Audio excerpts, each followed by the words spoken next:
What are your memories of working in Florida early on? Oh man, I love Florida. I loved everything about it, from one end to the other.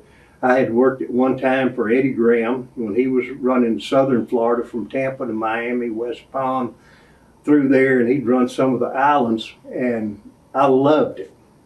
It was just like a different world.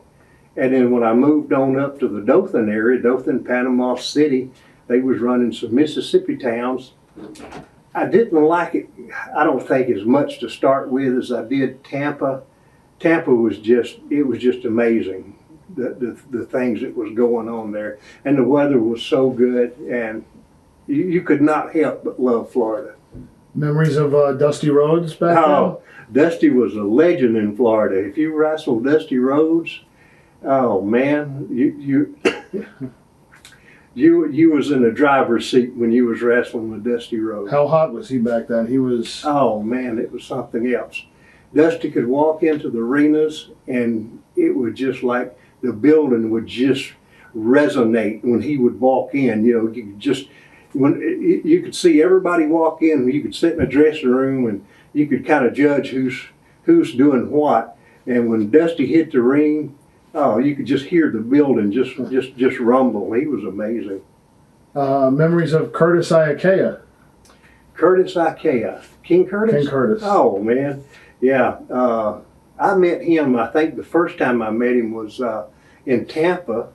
And he was quite a character. And I had met him later in the WWF when he was managing. And I met him again in Hawaii. And he was always a super nice person.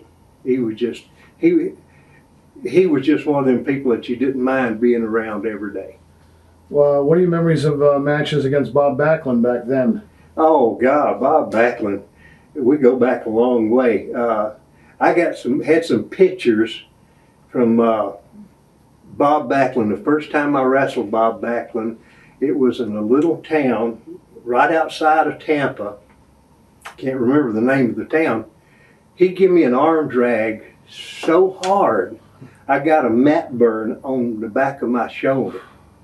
He was not really a big guy, you know. He wasn't small. He was like 6'1", maybe 6'2", 240, 250.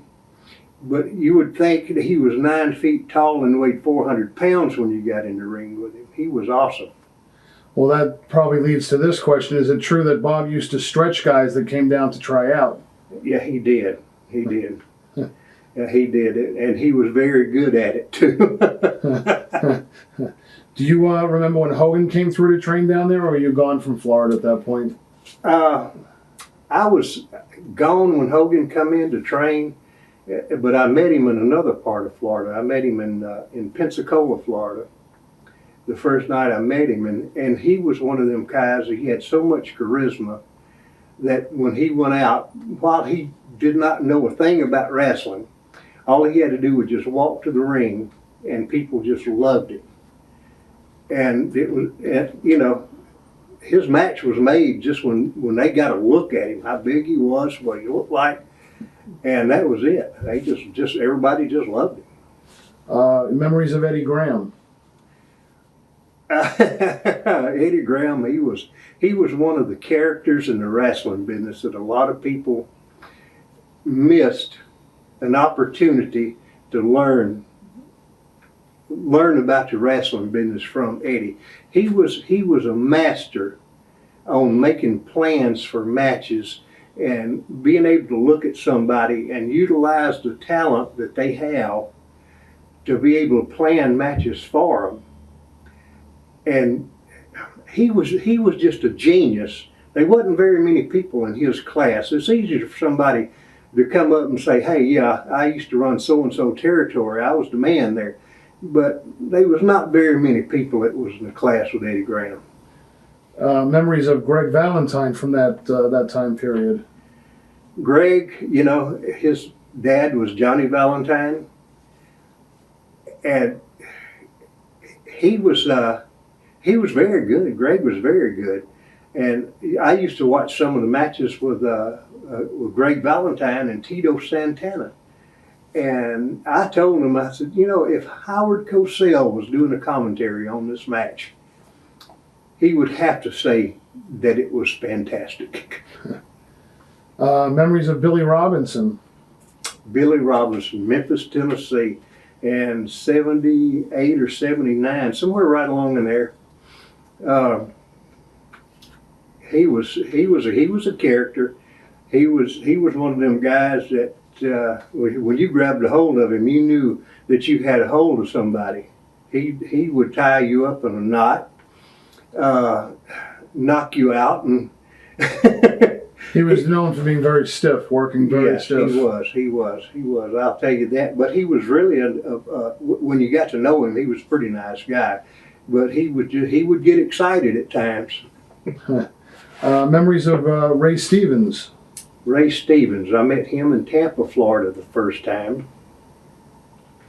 And he was one of the people that you needed to go watch when you was just learning. At the time, I was only in the business about 6 months, and somebody, I think it was one of the Briscoe brothers, told me, he said, that's a guy you need to watch right there. And I would go watch. I was always, at that time, like the first or second match, and he was on up in the main event, and I'd go watch Ray Stevens every night. And you'd be surprised what you learn about when you just take some time and watch some of them pros like him. What are your memories of Rick Steamboat? He was very good. He was one of the people. He had a lot of charisma. Everybody liked him. Not just the fans, all the guys. You know, he was a guy that everybody just liked. You know, and the fans just loved him. And it seemed like no matter what he did, he could do no wrong. Who'd you like to travel with back then? You have a favorite traveling partner, or? Me and David Schultz used to travel a lot. I was on several overseas trips with Andre the Giant, Australia, Japan, and John Studd. We was in the Middle East. I don't know. They were so many guys. Fuji, Don Morocco.